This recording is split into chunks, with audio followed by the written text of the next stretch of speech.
The story starts near an old, creepy mansion on a stormy day.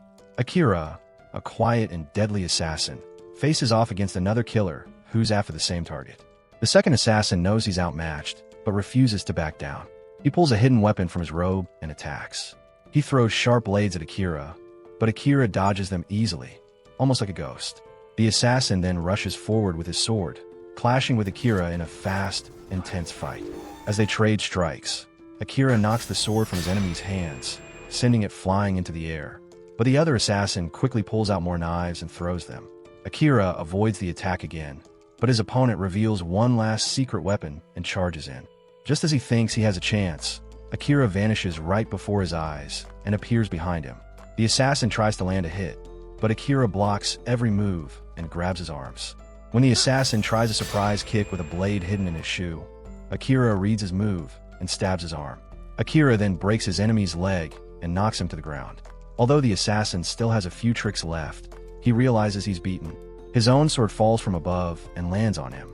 With his rival defeated, Akira slips into the mansion, quiet as ever. Inside, he finds a man sleeping. He pauses for a moment, then slowly raises his blade to complete his mission. But before all this happened, Akira was just a regular high school student in Japan. One day at school, some girls ask their friend Tsukasa if he wants to get lunch. He turns them down, saying he has work to do for the student council. The girls are impressed by how serious he is as president. At another table, students thank a girl named Shri for helping them. Meanwhile, Akira sits quietly with a friend named Nanis, who's reading novels on his phone. Nanis asks Akira if he likes Ice Sky. Akira shrugs and says he'll take anything that's free. As Nanis leaves, he asks Akira to recommend more free novels if he finds any. Some girls nearby watch them and wonder who Nanis was talking to, since Akira is barely noticed by anyone. Even Akira is surprised someone spoke to him. He usually feels invisible at school, but suddenly his phone glitches, and a strange darkness spreads across the ceiling. A glowing magic circle forms on the floor. Shocked, the students are suddenly teleported into a massive castle. As they try to understand what just happened, a mysterious priest appears and says the king will meet them soon. When the priest steps aside, a king and princess walk out. The students stare, confused. The king explains that they were summoned from another world to a place called Morgan. He tells them they're in the Reddy's Empire, a human land currently under attack by demons. He says the students have special powers and can help defeat the demon lord. The kids get excited, eager to start their new adventure in the world of Ice Sky. But then, the priest says that only one of them can become the true hero and asks them to check their abilities. One boy touches a glowing orb to test his power, but learns he's not the chosen hero. The priest tells him he can still be a strong fighter. A girl named Yuki finds out she's a dispel mage, and a boy named Tomoya discovers he's a knight. Then Shori learns she's a healer. The priest explains that everyone can check their class and stats now, even without using the orb. The students begin to explore their abilities. Nanis asks Akira what his class is. Akira says he's an assassin, but he's confused by how strong his stats are. Then Tsukasa steps forward and touches the orb. It reveals he has the hero class. The priest is amazed by Tsukasa's stats, and the students cheer for their good-looking class president. But Akira is suspicious. He knows his own stats are way better than Tsukasa's, yet no one noticed. When Nanis asks Akira to show his class, he stays quiet. He doesn't trust the king's story about the demon war and chooses to hide his power. He uses a spell to make himself invisible.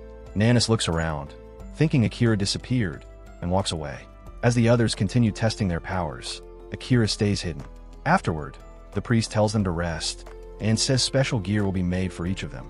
Relieved that no one discovered his real class, Akira silently follows the others. While walking through a hallway, he notices a hidden camera. Realizing the king is watching them, he feels glad he didn't reveal the truth. But he doesn't notice a knight secretly watching him from behind.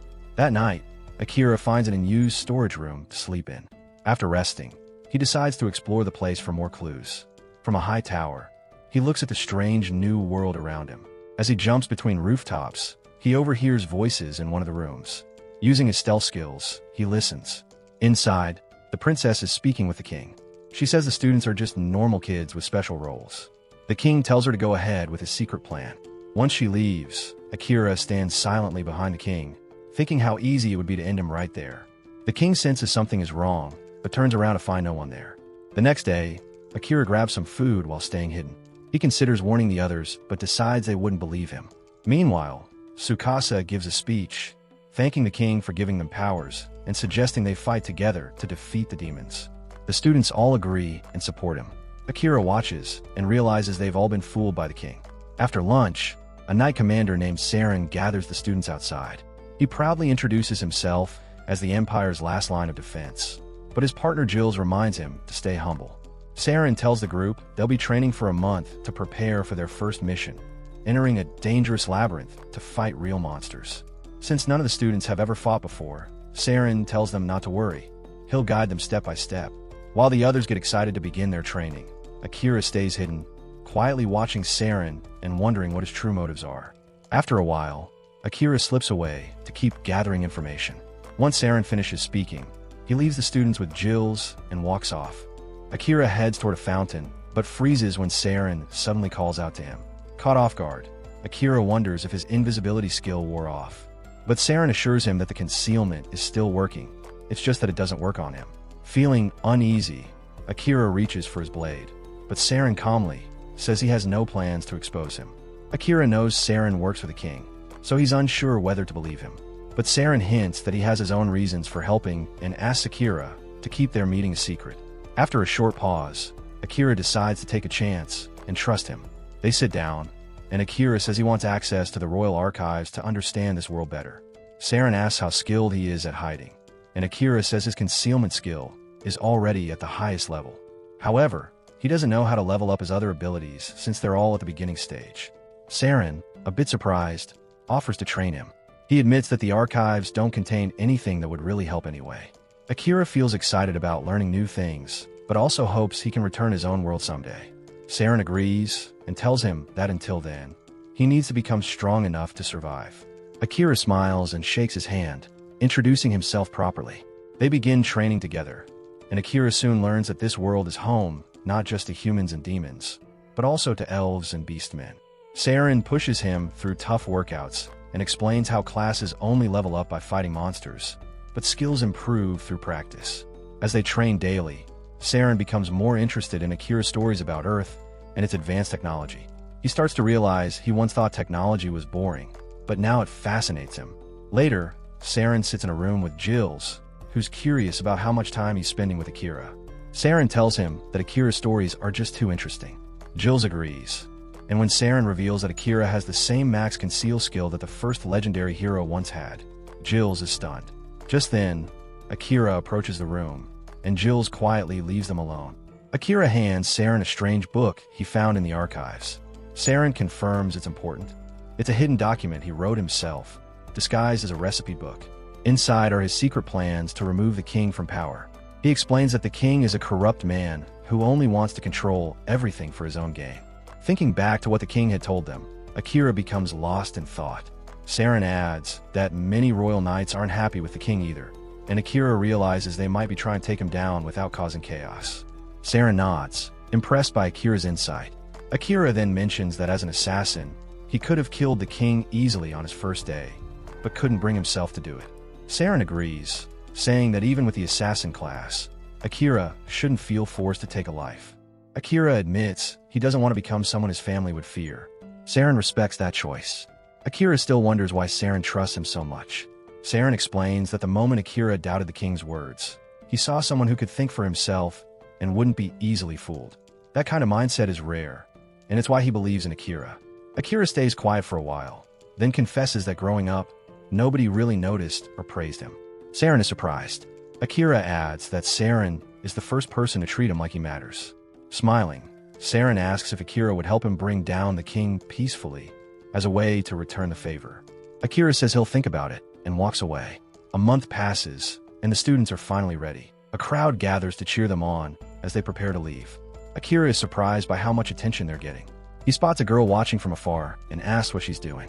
She snaps at him, saying her people gave up a lot to summon them. Akira says he doesn't know what happened.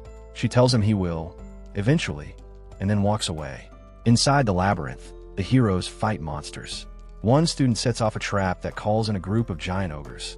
Akira quickly takes one down and asks Saren if they should retreat.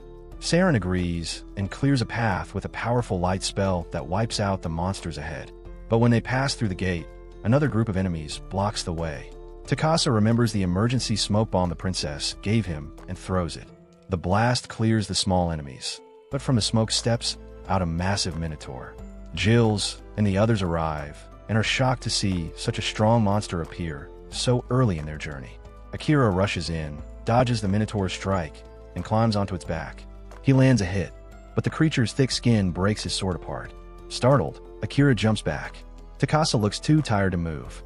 Feeling useless, he starts to panic. Akira tells him to rely on the others. They were trained too. But Takasa continues to fall apart emotionally, thinking he's a failure. Akira notices something strange and calls for a dispel mage to help. The girl steps forward and removes a dark curse that was affecting Takasa's mind. With his head clear, Takasa returns to his senses. Akira turns to Saren and asks if he can use a certain move. Saren nods and launches a lightning-fast attack that stuns the Minotaur, shocking everyone with its power. Using the chance, Akira silently reappears behind the monster and prepares to unleash his most powerful shadow spell. That was the end of episode 1. Don't forget to like and subscribe to watch our next upload as soon as it's out.